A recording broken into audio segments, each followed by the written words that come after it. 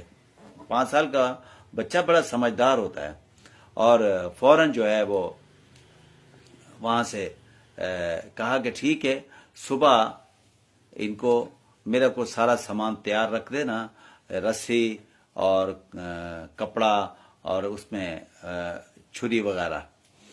اب وہ سارا سامان تیار کر رکھ دیا. جب رکھ دیا تو صبح جو ہے مطلب جیسے صبح ہوئی تو سب سے جیسے عام روٹین میں جیسے اٹھتے جلدی، تو حضرت اسماعیل علیہ السلام سب سے پہلے اٹھ گئے. یہ اللہ تعالیٰ کی مرضی ہے. حضرت ابراہیم علیہ السلام حیران ہو گئے کہ میرا بیٹا جلدی اٹھ گیا ہے. تو کہنا کہ چلیں. اس کو مطلب اللہ تعالیٰ نے پتہ کیسے خیال دیا، غیب سے مدد آئی، کیا ہوا، تو اللہ کے راز اللہ جانتا ہے. تو اللہ تعالیٰ نے بس جو کہا اور اس پہ وہ تیار ہو گئے. اچھا وہ اپنی بیوی کو کہنے لگے کہ میں اگر اس کی یہاں پر قربانی دوں گا تو گھر کے اندر تو تم ہو، تمہارے آنسو بہیں گے، تم رو گی، تو اس کو ایسا کرتا ہوں میں جنگل میں لے جاتا ہوں، جنگل میں لے جا کے پہاڑوں میں وہاں جا کے میں اس کی قربانی کرتا ہوں. حضرت ابراہیم علیہ السلام کو لے کے جاتے ہیں. جب لے کے جاتے ہیں تو لے جانے کے بعد وہاں پر اللہ تعالی کی ایک شرط تو یہ تھی کہ تم اپنی پیاری چیز قربان کرو.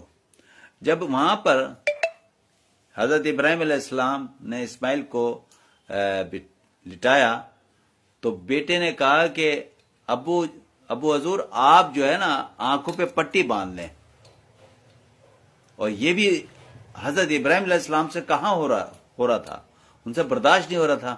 کہا کہ اپنی آنکھوں پہ پٹی باندھ لیں. تو کہا کہ یا اللہ یہ کیا؟ اللہ تعالیٰ نے کہا کہ میری دوسری شرط یہ ہے کہ تیری آنکھ سے ایک آنسو بھی نہیں گرے. دوسری شرط، پہلی شرط یہ ہے کہ اپنی پیاری چیز قربان کر. دوسری شرط یہ ہے کہ ایک آنسو بھی آپ کا نہیں گرے. اگر آنسو گرا تو میں سمجھ جاؤں گا تجھے میرے سے محبت نہیں ہے. تو پھر حضرت اسماعیل علیہ السلام کہتے ہیں ابو آپ پٹی باندھ لیں. اچھا جب پٹی باندھی، پٹی باندھ کے فوراً چھری جو ہے نا وہ چلانے کی کوشش کی تو چل نہیں رہی. وہ زور بھی لگا رہے ہیں، نہیں چل رہی. اب کرتے کرتے وہ کہنے کہ چل کے نہیں، کیونکہ اللہ کے حکم سے، اللہ کی حکم سے تو چھری کیا کچھ چیز نہیں چل سکتی. اس کے تابع ہے ہر چیز، کوئی چیز نہیں چل سکتی. اور فوراً چھری چلانے کی کوشش کی تو وہ نہیں چلی. پھر جب اللہ کا حکم آیا تو دیکھا کہ چھری چلی. چھری چلی تو اس میں سے آواز آئی میں. اچھا میں کا مطلب ہے کہ گھمنڈ، تکبر، میں.